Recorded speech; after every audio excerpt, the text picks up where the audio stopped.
Hello and welcome to another special edition of the SportsHeads on Verge Magazine.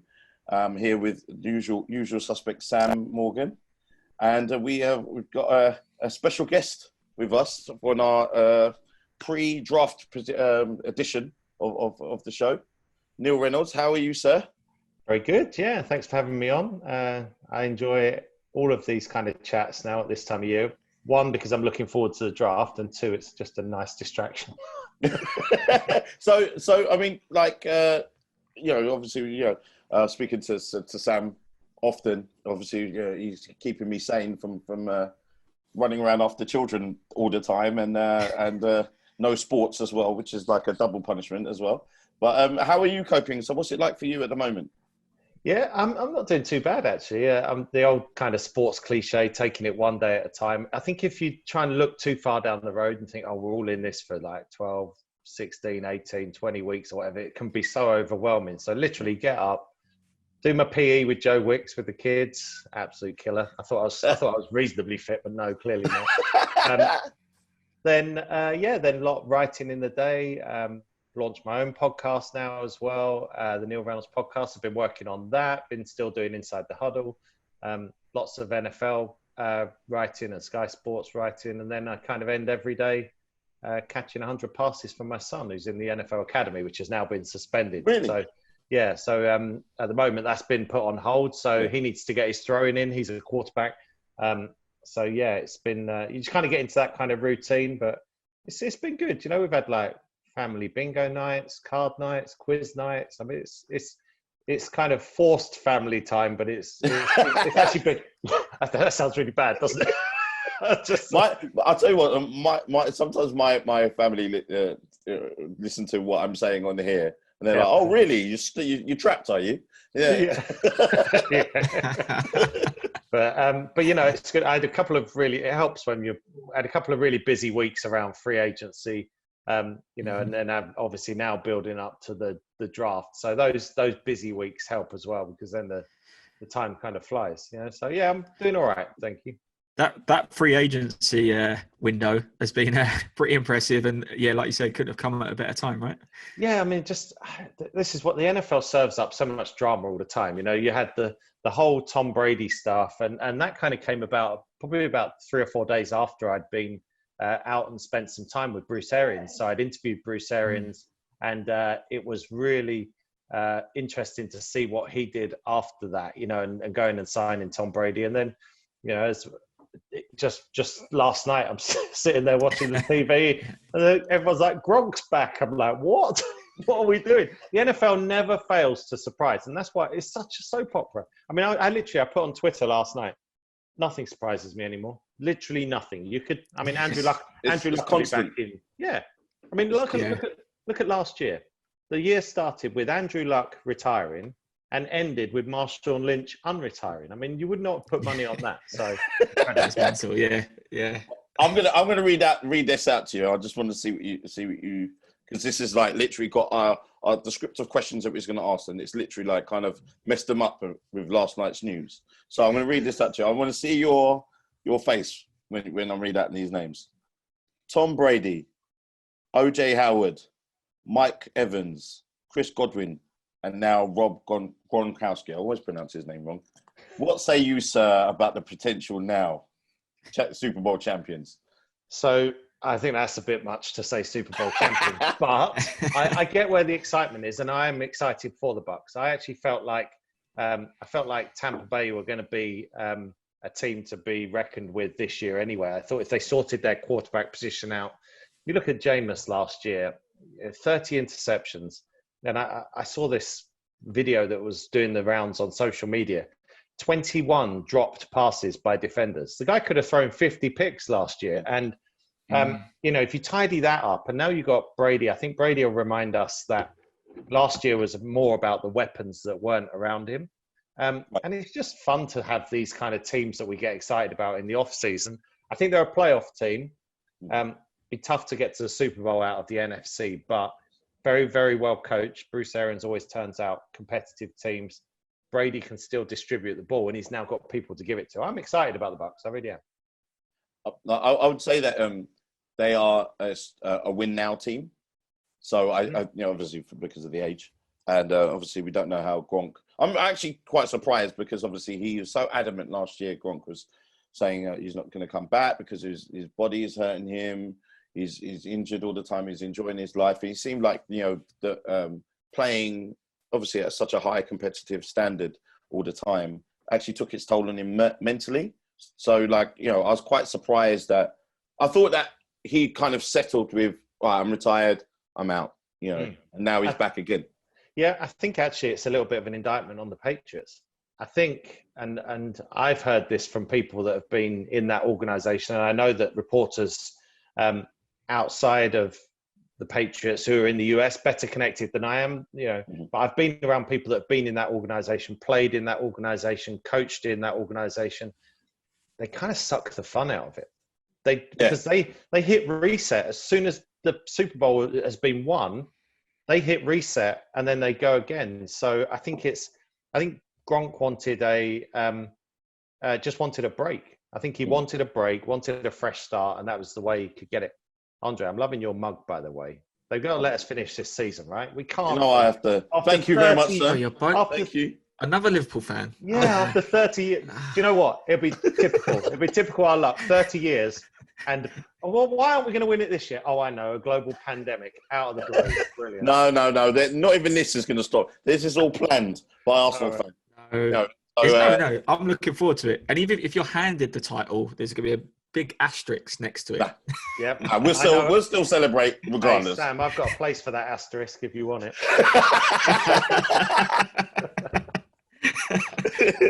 I'm a bitter Arsenal fan at the moment, so I'm not going to say too much about that. You had your night at Anfield years ago when I was a teenager, crying the night away. Oh my God! Honestly, literally, just before we go on about obviously, because before. Sorry, I've taken us off track, haven't I? No, because this happens all the time. Like we were in middle of the Raiders practice or something like that, and then we start arguing about Arsenal versus Liverpool all the time. So it doesn't matter where we are.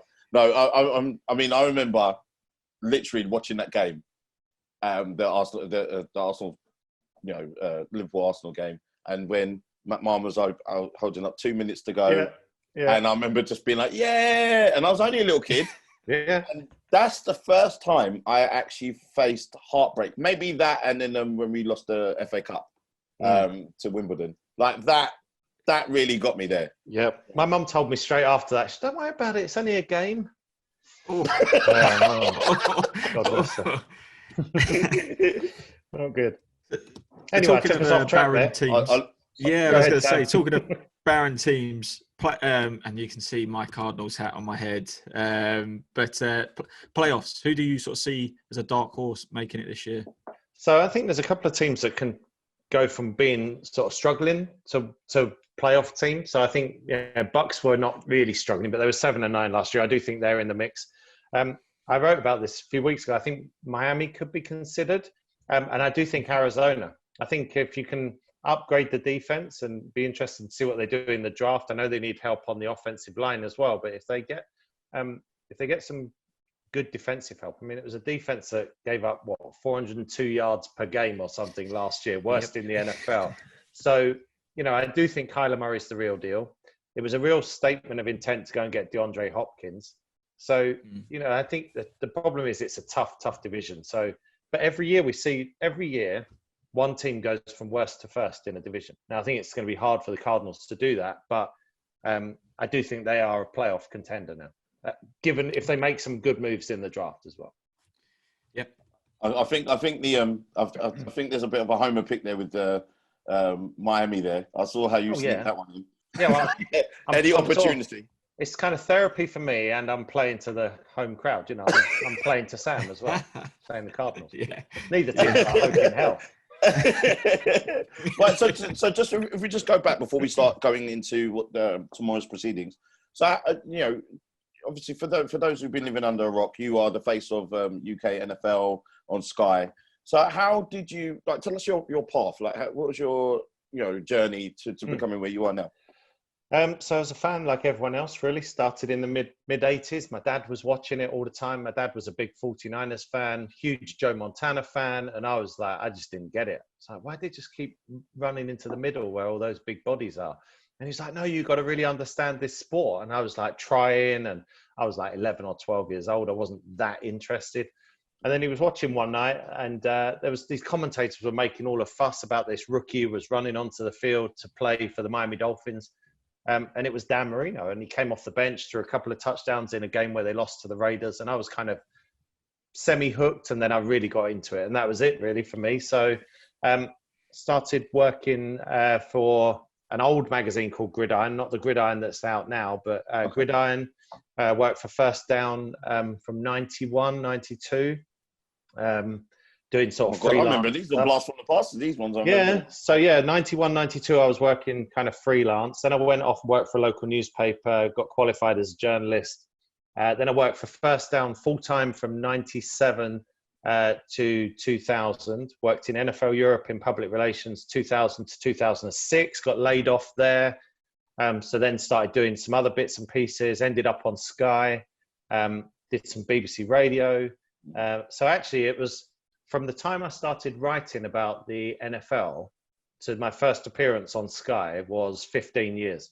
And actually when I became full-time on Sky alongside Kevin Cadle in 2011, I'd already covered the sport for 20 years by then. So people always think you just rock up on TV and that's it. There's a long journey before then. I've done a lot before then. Yeah. Now, obviously, love my time with Kev and trying to carry it on now. All these few years we've just been without him. But yeah, it's been been covering sport for a long time. And obviously, go on, Sam. I was going to say, it'd be wrong not to bring Kev up. I was obviously got myself and Andre on the map a little bit with the SportsHeads, but obviously we've spoken about it. But could you tell us a little bit about Kev and his energy that he brought? Because obviously we've spoken about it. It'd be nice to hear what you have to say. Yeah, he had brought energy, but he was also just so cool. He was just such a cool guy and just so kind of laid back.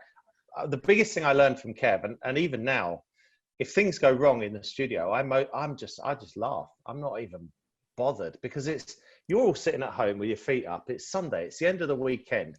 That's the biggest thing I learned from Kev was like, don't take it too serious. I remember early on, I did a show with Kev and he'd got up to go to the toilet and we used to be plugged into the chairs then for here in the gallery. And Kev went to the toilet, came back and forgot to plug himself back in. And this was when we were behind the desk. So Kev used to wear a suit on the top and then jeans and trainers. So he's just stood up, peeling an orange and eating this orange. And they come back into the studio live and my jaw just drops. I'm like, and they kind of cut to me and they went back to, and Kev was like, sat back down and got on with the show. But afterwards, we just couldn't stop laughing. He wasn't like bothered. He wasn't, and he was a pro. He was a true pro. He did all his prep. He was ready, but he just never took it. He never took it too seriously. And I think that was the greatest thing with him was that it was just so much fun. And, there was a period of time, I would say, I won't name names, but there was a period of time where it felt like everyone at Sky was trying to prove themselves. Oh, I know this person. I know this person in the NFL. I know this person. And one day we're just sitting in the studio and Kev's talking about having a dinner a couple of nights before. He's like, oh, yeah, it was good. Yeah, we had Stevie Wonder round at the crib. We're just like, forget it. No one's competing with that. That's it. That's it. Yeah. Done. Kev's just been hanging out with Stevie Wonder. And it was his way of shutting everyone up, I think. Great man. Learned a lot from him. But, again, just don't take it too serious. We're watching sport for a living and talking about sport. Yeah, honestly, we try to make sure we keep our standards up to his level as much as possible. I know he would say you're not nowhere near it, but none of us are. I'm trying, Kim. I'm trying. So tomorrow we got our first virtual draft. So this is going to be completely different than we're used to. What's your view about doing it this way? Can you see any potential mishaps? I heard that there was one already. Yes, so they did the trial, didn't they? Which Yeah. apparently was described as brutal. One head coach was saying he only had 2 little curves on his Wi-Fi, and the Bengals had a 2.5-minute glitch and delay in their pick. So I think this draft is fascinating on 3 levels. One, it's the draft, so it's always fascinating. We never know what's going to happen. There's wheeling and dealing, players getting traded, all sorts of stuff. So there's that. Mm-hmm. There's a kind of morbid curiosity to see if it's all going to go wrong. And I think people will tune in for that to see it. And then there's just this general nosiness because now we get to see where everyone lives. It's brilliant. That's true. That's true. Yeah, you know, the one thing I'm going to miss is the war room. Because I really like seeing that, like everyone huddled together, people talking. And then you can see like when someone's not going to actually do anything because everyone's just no one's really talking to each other. But you can see like, especially like the Jones family, the Cowboys, normally they're huddled up, talking. One of them's on the phone. Yeah, you can see stuff going on, and you'll be able to know like, oh, these people are going to make a move because obviously you can see activity. Now, this is going to be completely different than anything else we've witnessed. As one league official, I think, told Peter King a couple of weeks ago in his column, you know, it's going to be a draft like no other, and we'll never see its like again. Hopefully, you know, it's going to be historic, but you don't want to see it every year this way. But I'm curious to see how it plays out. I think it's kind of just all those factors I pointed out. It's going to be really fascinating. I feel for the boys, obviously, because probably in your mind there's a bit of a dream, obviously, to play in the NFL, but all part of that process is the draft, and something that they're going to miss out on, which is a shame. Yeah, I think that's the biggest thing, isn't it? Is that moment where and they work so hard to get there, you know, and they get that, they hear their name called and they're across the stage and they get the hug from the commissioner. That's a lifetime's work by the time they get to that stage. It's not the same, is it? Virtually, when you do that, you zoom background, so they'll be able to change your background. Whatever team people doing that with money or something. Yeah, just something. It'll be something like it'll be like, you know, a bit of money. 1 minute it'll be like, you know, it might be the Dolphins, and then it's changed the virtual background to the Cardinals, and then so I think it's going to be an entertaining one, definitely. Yeah. So I mean, who do you think at the moment is going number one? Obviously, we there is suspicions it's going to be. Well, I'll let you answer. Yeah, no, I think we're all leaning towards Joe Burrow, aren't we? And I think even if it's not the Bengals picking there, somebody else is going to trade up and get Joe Burrow. I don't think the Bengals are going to trade out of that pick. I think it's fairly set at the top. I think it's Joe Burrow there. I think Washington stay put and take Chase Young and just add, you know, best available player. It's at spot number 3 where I think it gets interesting for me, because I think Detroit are kind of open for business, because they can get whatever they want at 5, 6, or 7. And at 5, 6, or 7, you've got Miami, you've got the Chargers, and I'd still say look out for Carolina. I know they've got Teddy Bridgewater, but I'm just wondering if Teddy's there as a kind of stopgap. So I think those teams 5, 6, and 7, they're the ones that are going to be dealing against each other. So I think Detroit will trade back, and I think Miami will try and get up there. Chargers might try and get up there. So I would imagine Detroit are on quite a few Zoom calls today. Zoom are the most popular. Well, them, Amazon, and I can't think of the other one. Disney Plus in my house. Mandalorian. Mandalorian. If you haven't watched that yet, please. I've watched the first episode. I'm getting to the rest. It is good. I'm surprised you haven't just locked the door and just carried on watching it. Too busy. He's going to watch it straight after this. Yeah, exactly. The Patriots have got about, I think it's 12 or 13 picks now, I think. Obviously, as you said, they've sucked the fun out of it. They hit the reset button. Is this probably the biggest reset button now with no Tom Brady? Yeah, I think so. I think when you look at, obviously, been 2 decades since they've not had Brady there, no Gronk. Feels like they're starting again in terms of their skill position players. I mean, part of me feels like they're in the market for a quarterback, and are they going to trade it up? Normally they trade back and get more picks. But everything I've heard, they really like Jarrett Stidham, you know, and they really might be willing. I mean, that could just be a smokescreen. I mean, we'll find out in 72 hours or whatever. But it feels like they're happy with Stidham. But it absolutely feels like they're starting over. And you can make an argument obviously you've got Belichick, so you never kind of write them off. They have a winning mentality, but I put Buffalo ahead of them in terms of their roster. I mean, they're not the dominant force in the AFC East that they've been for the past 2 decades. I really feel like that's going to change now. I just can't see the plan of what they're doing. Normally you could see, obviously, if they had obviously a backup QB, like, a decent one, that they're grooming.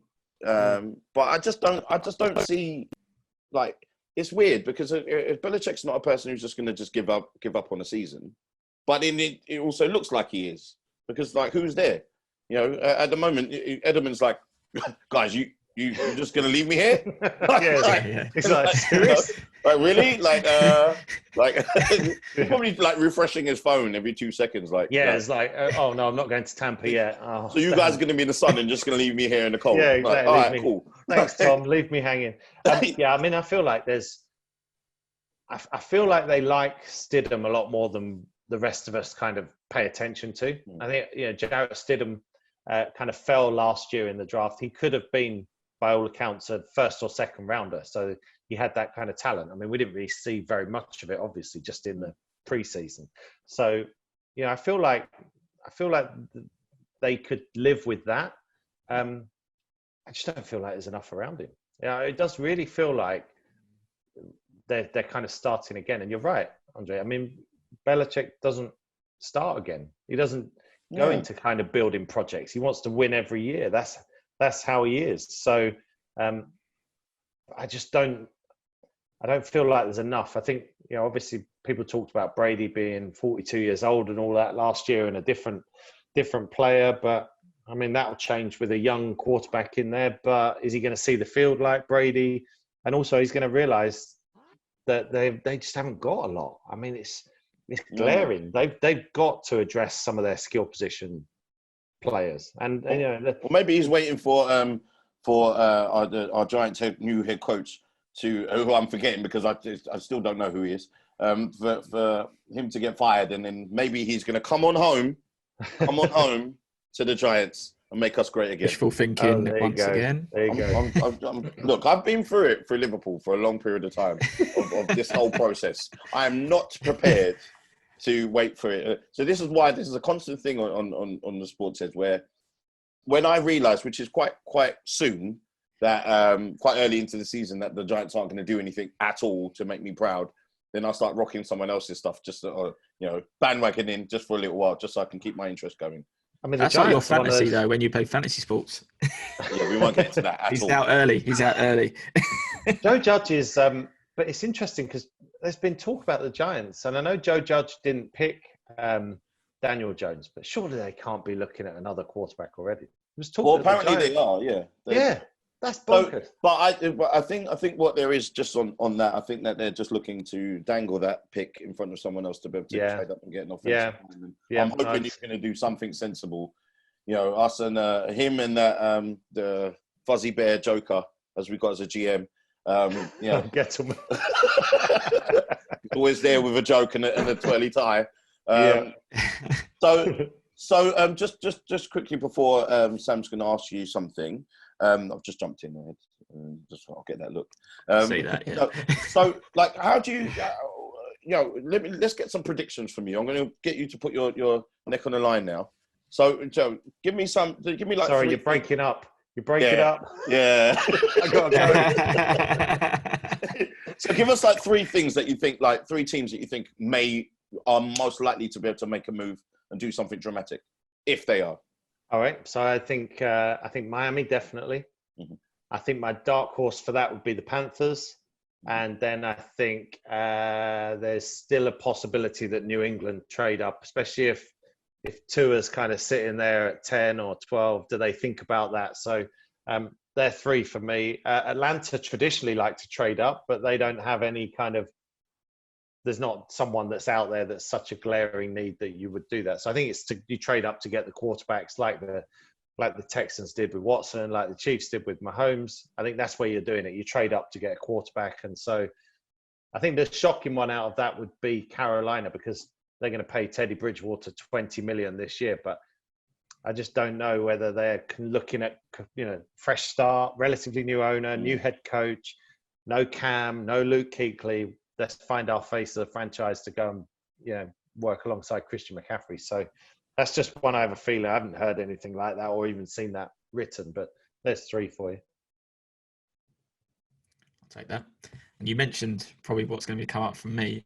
Cam Newton. How do you see his season? Where do you see him? What's next for him? So this is the one place that I've been told a few times by sort of X's and O's and football people is that he wouldn't fit in New England. But there's a part of me that, again, going back to Belichick's dad coached at Navy, and there was a lot of running quarterbacks there, and a lot of that was involved in the game. And I think that part of the game has always interested Belichick, but he's never had that. He has the pure pocket passer in Tom Brady. So it's just a part of me that thinks, I wonder what he would think of rolling the dice on Cam Newton.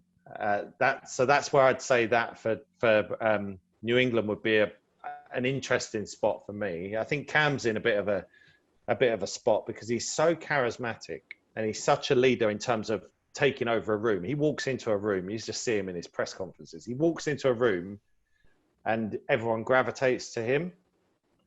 So he can't have that this year. No one's able to see Cam Newton in the flesh because he can't go on these visits. So I think that's tricky. Check out his Insta. Well, yeah, that might not be the best way to. Sorry. Yeah. I did try to behave. I did. Yeah, that might not be the best way for Cam Newton to get a job. And actually, I think this is a real problem for Cam. He's such a big character. He's such a big personality. I can't see him holding a clipboard. Do you sign Cam Newton as a backup? It's really hard to do. So I think he's in a bit of a predicament. I think in Cam, he, obviously it's something we say on our podcast all the time. Well, I say anyway, that he is a person that just loves attention. And I think that because he's a diva quarterback, I think that I think personally the trend for the NFL is moving away from the diva, troublesome people.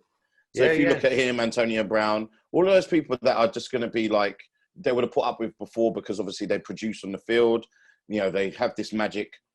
I think that you're more, especially there's a lot of new head coaches now, you're going to bank on consistency. So I think with Belichick, I can't see it because obviously you imagine him rocking into a press conference with that,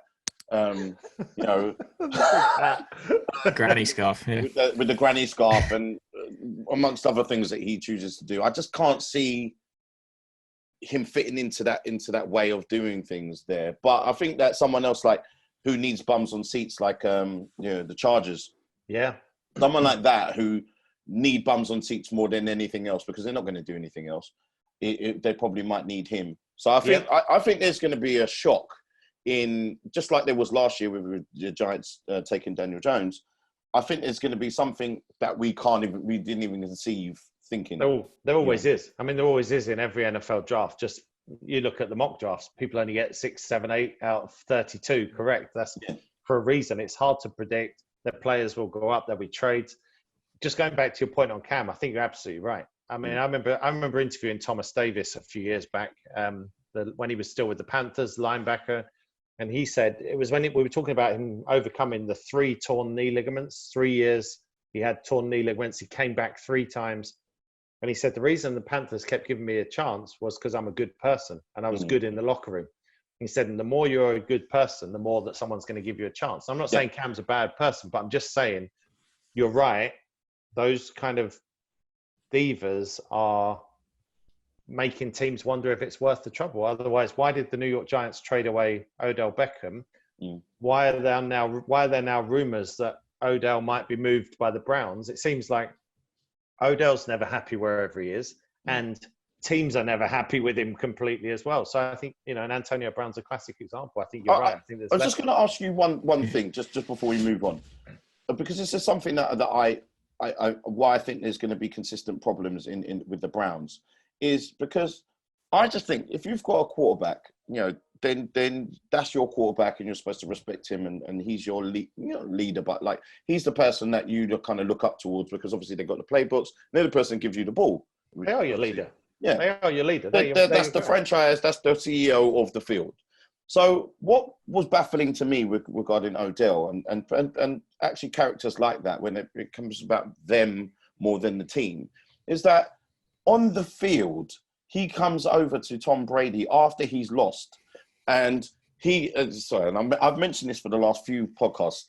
He gives because I can't believe it happened, gives some cleats that have a goat hair cleats to Tom Brady in front of his quarterback. And there's a famous picture where you can actually see, his own quarterback actually looking like in disbelief, like, to what's happening. Yeah. Like, if you're Baker Mayfield, you're gonna be like, "Are you serious? Like, why are you doing this here?" But Baker Mayfield hasn't got enough, clout to be able to say anything, because he's every time he opens his mouth, he's in enough trouble. This is the type of thing that I think that teams and fans are sick of. I think from a Giants point of view, we've seen this coming. We loved Odell before, but like, we saw this coming, and he seems to be want to be famous more than actual just a football player. Yeah, and I've talked to Jeff Reinbold about this on our podcast time and time again. I've worked with Odell a few times. I've been with him. I interviewed him in Cleveland last year. I probably interviewed him 10 times. We've done an NFL UK live show together. I've done a lot of stuff with him. I think I know who he is and what he is. And if I talk to him privately and we're not filming something, he talks about how he wants to be great. He wants to be historically great, and he's a nice guy. He's one of the nicest guys you could ever meet. He'll walk in and he'll have a chat with me, and like, we were in Cleveland and he had to finish off catching drills, and he came over and he hugged me and was like, "I'm really sorry. Do you mind waiting?" I'm like, "It's cool. I'll wait for you whenever." And he went, "I'll be back as soon as I can." And he's a good guy. So I see that. And then the next time I see him, he's slapping a security guy on the backside, handing out fake dollars at the college championship game. Could you believe that? Like, when you saw that, what was your thoughts? Well, you're making it about you. Yeah. LSU have just won the national title. Yes, you weren't on that team, so it shouldn't be about you. You should not be all the headlines coming out of that game. And that's where I just get frustrated, because he is a really nice guy. He genuinely wants to be great. Yeah. But he also wants to be famous. Yeah. And then when he's famous, he then complains about being famous, and it's like, no one leaves me alone. And so it's a real, I go back and forth and around and around. But I really like him. He's a good guy, but he does keep getting into headlines for the wrong reasons. That just part of it hasn't gone away. And I always say, once you're, what's he, six? I'm just thinking off the top of my head, 6 years in the NFL now. It's a long time. After a while, you are what you are. Yeah, you've been living off that. Well, I mean, to be honest, if you do that catch in New York, you are the face of the franchise. Like, you are, pretty much every. I think for me, it's when he had Lil Wayne in his interview at ESPN. That it still baffles me and perplexes me, like, why you would do those types of things. Right. This is the type of stuff with him. Antonio Brown, obviously, Antonio Brown. I can't see him ever getting back in the league. But the Giants kind of encouraged it as well. So the Giants would take down sponsors of their team for pre-game warm-ups. I'll come and stand in this end zone. We can watch Odell one-hand catch it. It became a thing. It became a thing for pre-game to take sponsors and VIPs down, stand them in the end zone, and let them watch Odell catch passes. I mean, they kind of enabled it in a way. So, players like that probably frustrate coaches, and especially that's when they then become on a dangerous footing, because when a new coach comes in, so let's say Kevin Stefanski comes in for the Browns, and he's like, well, I don't know life with Odell Beckham. I'm not going to am I really going to miss him if I don't have him, because I've never worked with Odell. So why would I want to go through? So it's interesting. They put themselves into a more precarious footing for a start. This is why I'm going to That's be just wearing. what teams are doing, though. Teams have got to get that balance right. You see, the best organisations probably get that balance where they make sure that the player is never bigger than the organisation. As you just touched on, the Giants obviously allowed that to happen, where anything to do with the Giants was Odell Beckham. And I think when Barkley came in, I think that was probably a nice opportunity for them to say, actually, hey, we got a new face here, and this guy's going to abide by the rules. So that's probably one of the things they've got to look at. But you say, you know, Cam, Odell, you know, AB himself, you know, any of those guys that go in now, for their own sake, I think need to have the right organisation that are going to keep them grounded. I know it's not going to be easy, but you're going to have to try and get them to just focus on being the best and just concentrate on that part of what you wanted to achieve. Because I think everything else falls in line when you are the best. But if you go far the other way and you find yourselves doing things with security guards and other people's games or out and about, then you dip down the other way and people forget about your talent. Because I don't think now, when people talk about the great wide receivers in the league, I don't think Odell's name comes up immediately. No, it'll come up, yeah, but not immediately. It's the second part of the conversation now, whereas it wasn't for a few years, and it doesn't have to be. It doesn't have to be. He could be the best of the bunch. Absolutely could be. So you've been on Sky for a long period of time. Like, we've come accustomed to you being in our front rooms all the time. Now, how do you see the development of the game, regarding fans, like more fans getting involved in it? So what do you think? How's it changing since you've been on TV and so forth?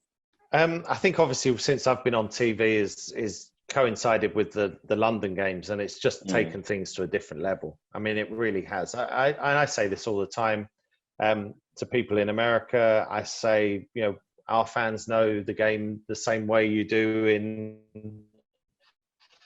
LA. The same in London as it is in LA. The same in Manchester as it is in Miami. I really feel that way. I think we're able to hold our own. I think we actually are looked at quite enviously by some franchises. When you look at 40,000 season ticket holders for the games in London and packed stadiums all the time. I mean, until Tom Brady got to Tampa, that was not the way it was in Tampa. That is not the way it is in Miami. Look at Washington last year, how they couldn't fill their stadium and they're selling $6 tickets. So we are a legitimate force now in the NFL landscape. And I think that's been an incredible growth since the first game in 2007. So I think it grows year on year, more opportunities to do various things. I've done a bunch of interviews and stuff this week, and that interest around the draft is there in the off season. I think we now cover the sport and follow the sport as passionately in the same way as they do in America. I would say we're kind of the 33rd NFL market. And so just lastly, you mentioned that you've got your podcast, because we've got to give that some love. So now you've been working on that. Crikey, that took 35 minutes to get to that. I was only going to come on for like 3 minutes. I plug that and disappear. I thought I'd be nice. He's going to work for his plug. make him sweat for this one. Now, tell us about the podcast. Who's been on here, and then obviously where people can find it. Well, funny you should ask. So let me tell you. Yes, I launched the Neil Reynolds podcast. It was actually before all the coronavirus stuff kind of resulted in various lockdowns and shutdowns of travel. So I went out to Florida. I thought I'll do the first one on site. And what it is I'm very fortunate. Obviously, years and years in the business, I have very good contacts, and I wanted to tell. I don't want to do. We all do the podcast where we react to the news of the day. I do that on Inside the Huddle. You guys can chat about all the news. So I thought, well, I can't go off and do my own one when I already do that with Jeff. So why would I do that? So I wanted to just tell stories. So I just want one guest every episode and just spend quality time with that person and just tell their life story. So they're relatively timeless. They can be dipped into whenever people want to listen to them. So for episode 1, I contacted Brian Fitzpatrick, who I've worked with around the NFL UK Live tours. And I said, can I come out and interview you? And he said, no, well, come out and interview me, but let's go fishing as well. So I'd never fished in my life. I had no clue what I'm doing, but I actually caught one. But I don't like touching fish, so Fitz had to land it. So I was with Fitz on one day. That was episode 1. The next day I went and spent about 40 minutes with Bruce Arians, head coach of the Bucks. So he was episode 2. And then I've got Peter King coming up on April the 30th. And then working my way through a mix of current players, coaches, retired players. So I've already recorded with Brian Baldinger, Dallas Clark, Cliff Averill, some of the Around the NFL podcast guys. Got Lamar Jackson lined up at some point, but then obviously everything kind of locked down. Had a couple of nibbles from Kyle Shanahan, so I'm hoping that one comes off. Got a few requests in around the NFL. So putting us to shame here. Well, that's why I'm trying to use the contacts I've got, because you work hard for a number of years. You develop good contacts with the PR guys as well. So that's what I'm trying to do, is get good names that everyone's going to recognize and just tell their one story that week. So it's fortnightly during the off season, and then it'll go weekly during the season. And so where can we find it? So it's the Neil Reynolds podcast. See, I'm doing this promo for you. Thank you. I know. I probably didn't actually name it after. It's a really imaginative name. Yeah, I thought, let's call it the Neil Reynolds podcast. Let it do what it says on the tin. Yeah, so wherever you get your podcasts, I guess. And just your socials as well. So are you an Instagram guy, or are you more Twitter? Or? I'm more Twitter. So at Neil Reynolds NFL. That's where you'll find me. I'm just saying that because we're expecting to follow back on Insta and Twitter now. See, he said this down there. Do I not do that? Okay, go and check. It's on my to-do list for today. Let's put that down there. So what's your plans for the? I mean, we've got a minimum of we've got another minimum of 2.5 weeks or 3 weeks or something like that. I'm losing track of what day it is now. So what's your plans in the meantime? So obviously doing a lot of stuff around the draft now, and then as soon as the draft's done, really the rosters are set. So then I start working on my season preview magazine. So every summer I bring out a preview magazine.